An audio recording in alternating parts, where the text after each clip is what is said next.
හරි. දැන් මෙහෙම ඇඩ්‍රස් එකක් දුන්නාම මෙහෙම ඇඩ්‍රස් එකක් දුන්නාම ඔයාලට මේ network address, broadcast address, how many hosts possible, first and last usable address කියලා සෙට් එකක්ම තියෙනවා ඔයාට උත්තර ලියන්න. හරි.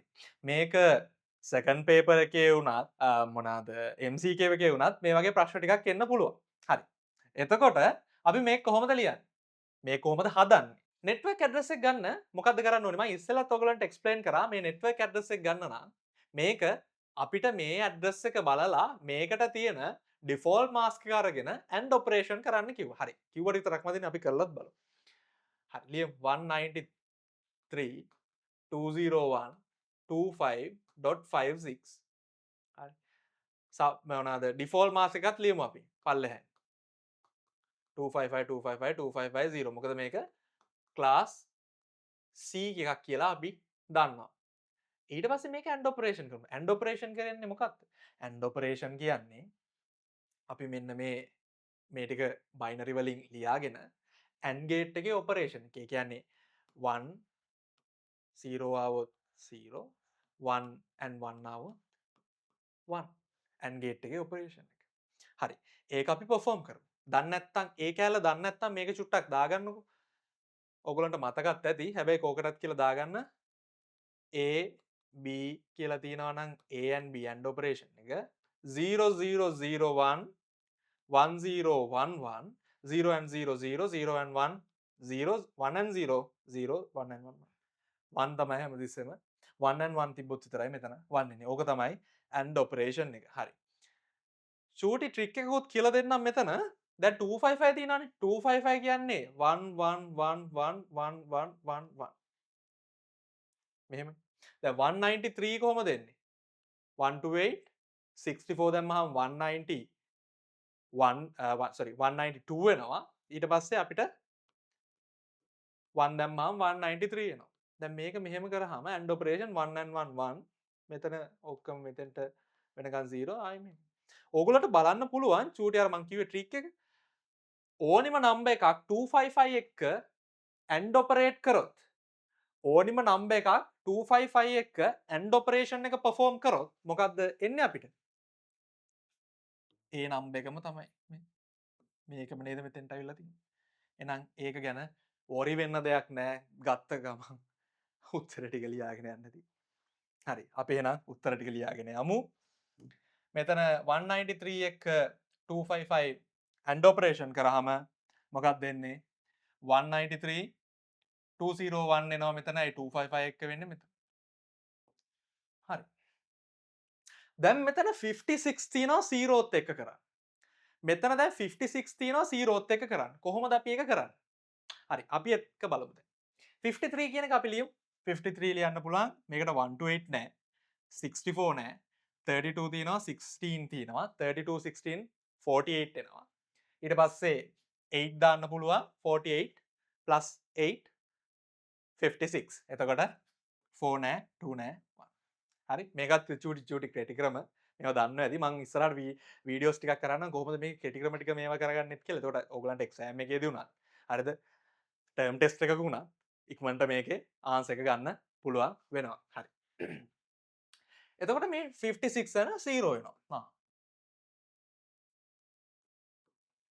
ඔන්න 0 ටික ලියාගත්තා මම. ඇයි 0 කියන්නේ ඔක්ටට් එකක් කියන්නේ 8 bits නේ. ඔන්න ලිව්වා. බලන්න 0ත් එක්ක මොනා කරත් අනිත් එක අනිත් ට්‍රික් 0ත් එක්ක මොනා කරත් 0ම තමයි. මොකද AND ඔපරේෂන් එකේ 0 ගෑවුනොත් AND ගේට් එක අවුට්පුට් එක 0 වෙනවා. හරි. එතකොට මෙතන පැහැදිලිද? එතකොට 0. එහෙනම් මේකේ network address එක අපි ගත්තා. මේ තියෙන්නේ. ලස්සනට අපි network address එක ලියාගත්තා. network address එක. හරි. මේක මකන්න එපා. මේකෙන් තමයි ඔයාලට broadcast address එක ගන්න තියෙන්නේ. හරිද? මේ ක්‍රමය ඉගෙන ගන්න. මේ ක්‍රමය මතක තියාගන්න. ඔන්න අපි network address එක ගත්තා.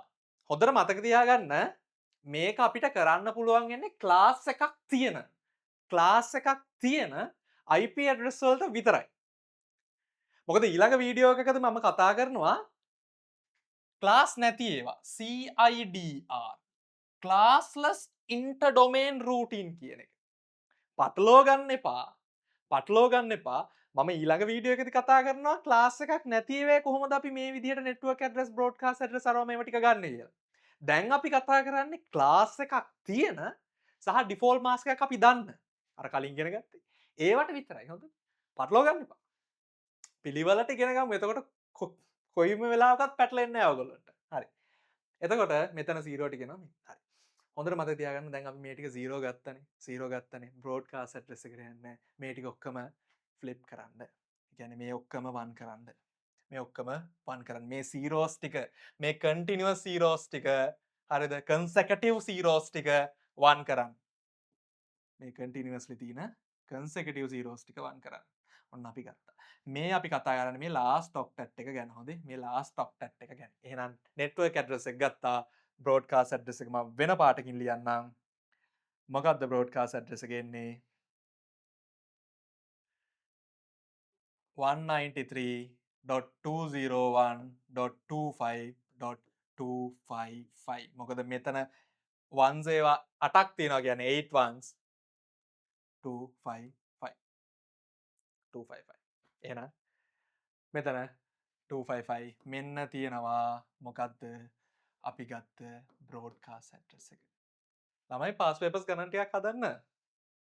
හදලා බලන්න පෙරලන්න පොත එතකොට pass papers පොත පෙරලුවාම 2014 16 හැම එකෙම වගේ ඇති මේ වගේ ගාණක්.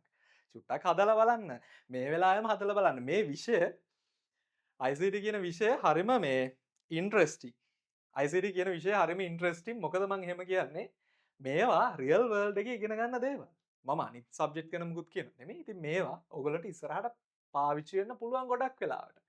අර අපි කලින් කතා කරපු two's complement one's complement මේවා ඊළඟට ඉස්සරහට කතා කරන database.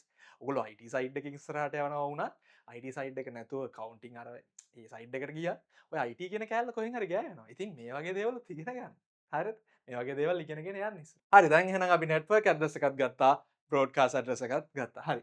ඊළඟට මම මේක චුට්ටක් මකන්න කලින් තව පොඩි ප්‍රශ්නයක් තියෙනවා නේ.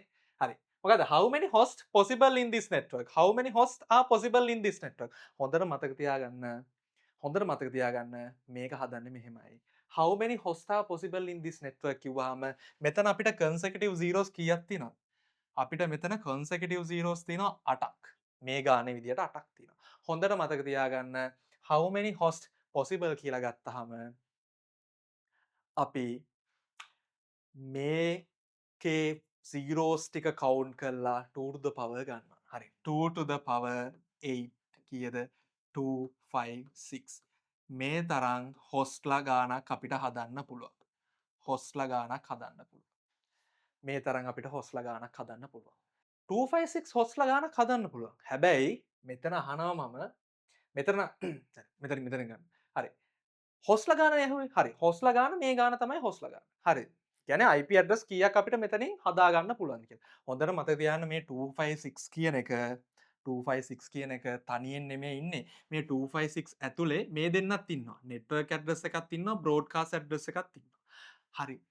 එහෙනම් ඔයාට usable hostලා කීයක්ද? නැත්තම් මේ network එක මේ subnet එක මේ අපි use කරන IP address එක base කරගෙන computers කීයක් connect කරන්න පුළුවන්ද? ඒ කියන්නේ usable hostලා කීයක් ඉන්නවද? usable hostලා. හොඳට මතක තියාගන්න මම මෙතනත් ලියන්නම්. usable hostලා ගාන හොඳට මතක තියාගන්න 2 to the power 8 වලින් දෙකක් අඩු කරන්න. -2 256 -2 254.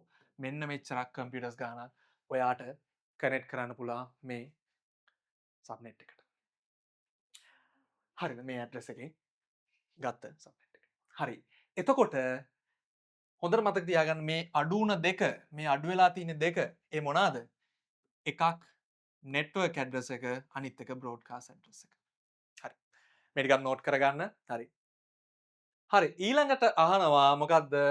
first and last usable address ටික දෙන්න. ඒ කියන්නේ computers වලට දෙන්න පුළුවන් මුල්ම address එකයි අන්තිමටම දෙන්න පුළුවන් address එකයි ලියන්න කියලායි අපි මෙතන කියන්නේ. හරි. කොහොමද? first address එක ගන්න හොඳට මතක තියාගන්න. first address එක එන්නේ network address +1, last address එක එන්නේ broadcast address -1. මොකද්ද? network address +1 තමයි first address එක. මේකෙන් තමයි අපිට first address එක හදාගන්න පුළුවන්. first usable address එක. ඒ කියන්නේ 193 .201.25.1 මේ අන්තිම ඔක්ටට් එකට තමයි එකක් එකතු කරන්නේ. මේවට එකතු කරන්න බෑ. මේවා හොල්ලන්නවත් බෑ. මේවා හොල්ලන්නවත් බෑ ඔයාලට. හරි. එතකොට ලාස්ට් ඇඩ්‍රස් එක ලාස්ට් යූසබල් ඇඩ්‍රස් එක ගන්න කොහොමද? බ්‍රෝඩ්කාස්ට් ඇඩ්‍රස් එක -1. එහෙනම් මේකෙන් තමයි ලාස්ට් එක ගන්නේ. හරි. ලාස්ට් එක ගන්නේ. එතකොට බ්‍රෝඩ්කාස්ට් ඇඩ්‍රස් එක මේකෙන් එකක් අඩු කරන්න අන්තිම ඔක්ටට් එකෙන් එකක් 201.25.254 ඔන්න ගාන හදලා ඉවරයි. නෝට් කරගන්න. හරි.